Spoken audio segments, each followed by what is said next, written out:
If you clicked on this video, odds are your openings suck. But that is why I've created this 15-minute video to give you everything you need to know to go from an absolute beginner to a master in opening fundamentals.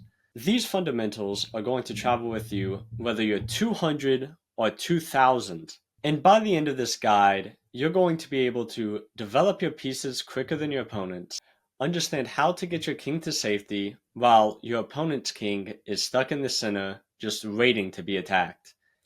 And most importantly, we're going to teach you how to turn your opening advantage into an attack where you can eventually checkmate the enemy king. In part 1 of this guide, the first thing we're going to be going over is taking control of the center. The center is these 4 squares, and we want as much control over those 4 squares as possible. So in this example, let's say we start with e4. That way, we have control over the e4 square, we have control over the d5 square, and we have control over the f5 square. Now, let's say black does something like play b6. We would just take the center and we'd be completely happy and we would continue to develop around the center. But what black will most likely do and what black should do is they should fight for the center. Let's say they just copy you and play e5, which, if you're playing as black, is what I would recommend you do. Whichever pawn white pushes forward first, if it takes control of the center, just copy them. After a move like e5, we actually can't continue to put pawns in the center, because if we did, they would take, and if we took back with the queen, they would kick us out with a knight. That is why, instead of putting another pawn in the center, we would just start developing our pieces already, getting our knights out and our bishops out. But let's say in a lot of games what you're going to face is black doesn't instantly fight for the center and will instead play a move like e6. Yes, it does technically control the d5 square, but the main point is after we play something like d4, which we should do because black gave us full control of the center for free, now they're going to strike at our center. And here, if you're a beginner, what I would recommend is just taking and developing once again behind your central formation.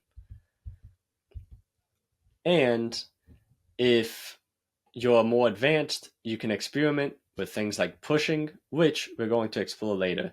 The only problem you're going to run into when you push this pawn is things like c5. That's why I don't recommend it to beginners, because this can be a little bit scary, but there's really nothing to worry about. They're just attacking a center. You don't want to take this pawn, because if you take, for one, you're helping them develop their bishop, and for two, they now have 2 pawns in the center, whereas you only have 1, so you inherently already lost. That is why instead, when they attack our center, we should play a move like c3, getting the strong central pawn formation, and now if they take back, we take, and we control the center very well with our 2 pawns still. But we'll get more into that variation later. What if, let's say, they strike out our center immediately without playing a move like e6, a preparation move? They just play d5. Once again, I would just recommend you take. If they take back with the queen, don't worry about it. Just bring your knight out, and they're forced to move their queen, and you can continue developing. You can take more of the center by playing d4 first and then developing. And yeah, you're going to have a good game on your hands. Now that you know the importance of taking the center, I want to get into part 2 of this guide, which is developing your pieces. Now, let's say you start with e4 because you heard me talk about taking the center. Let's say they play e5, just playing it well and knowing what to do. In this example, I'm going to give you what happens if your opponent doesn't put up very much resistance. Here, we just develop our knight. Let's say they play d6, continue the playing with their pawns and not with their pieces. You just bring out your other knight. And There's a rule in chess, which is bring out your knights before the bishops. As you get more advanced, you can start finding opportunities where this isn't necessarily the case. But to start, you're going to want to bring out your knights. And then put your bishops on optimal squares. You don't want to put your bishop on e2 because it doesn't see very much from you. You'd much rather place your bishop on a place like c4. And this is the same concept of when we developed our knight to c3. You want to develop it toward the center, not on a6 because it sees less squares from you. Develop everything towards the center and base your entire opening pretty much around the center. Now, let's say they continue to play nothing moves. We now bring our bishops out, and we played d3 to prepare to bring our other bishop out. Let's say they play a very inactive move, like bishop to e7. We play bishop to d6, they play b6, and we play queen to d2. Now, all of our pieces have been developed, and we now are at the point where we can decide which way we want to castle. Like, let's say they play one more move, like g6. We now have the option of castling short and castling long. And in the next part of this guide, I'm going to show you which way is better in this circumstance. But there's one more thing I want to get into. Let's say black gives more resistance. Let's say they play e6, we play d4, they play d5, and we advance. You could also take and just continue to develop pieces like normal. But in this specific example, I want to talk about what happens when we advance and they strike at our center. Well, of course, we play c3. We went over that last time. They bring out their knight. They bring out their knight to put more pressure on our center. So we develop our knight to continue developing and defend our center better. Let's say they play queen to b6, developing another piece and putting even more pressure on our center. Well, now we play bishop e2. Previously, I said bishop e2 we don't really want to play due to it not being the most active square. But in this circumstance, it works out well because this is the only square that our bishop can go without losing it or without losing our central pawn. And this gives us the opportunity to castle short.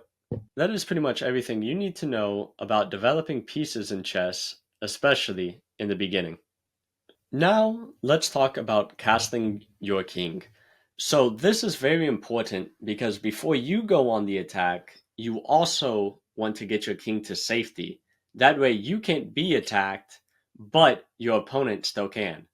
You see, we have room to castle very quickly, whereas our opponent still would have to find a way to develop pieces before castling, and we want to take as much advantage of that as possible.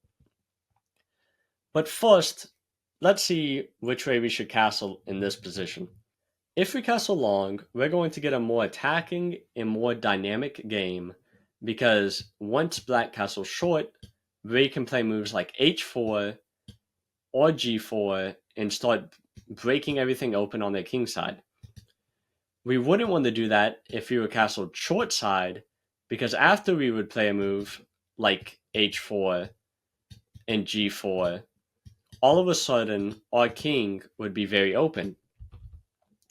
But when we castle queenside, this isn't much of a problem because our king isn't over here, so it doesn't matter about the safety over here. And this works out very well for us. In this position, honestly, both ways are fine to castle because we have such a great lead in development. If you castle short, you're playing it a little bit more safe, and you're probably going to play on the queen side. And if you castle queenside, you'd be playing it a little bit riskier because you give your opponent the opportunity to attack, but you get a dynamic game where you're also going to get your attack, and typically it ends up being a race as to whose attack is going to get through first. In this position, it should definitely be White's attack because we have such good development compared to Black's awful development. Now, let's take this position for example. Here, we developed our king side very quickly, and Black already has all of their pieces over towards the queen side. That is why, in this position, it truly only makes sense to castle king side. We wouldn't want the castle queen side because we'd have to move so many pieces beforehand, and we'd be castling into Black's attack. But here, our king is completely safe, and now we can start playing on the queen side if we want to. Now you've learned everything that you need to go from an absolute beginner in opening fundamentals to a master. These principles will carry over with you for a very long time. And before you go, I just want to mention that if you want chess coaching from me, a peak 2156 player, check the link in the description.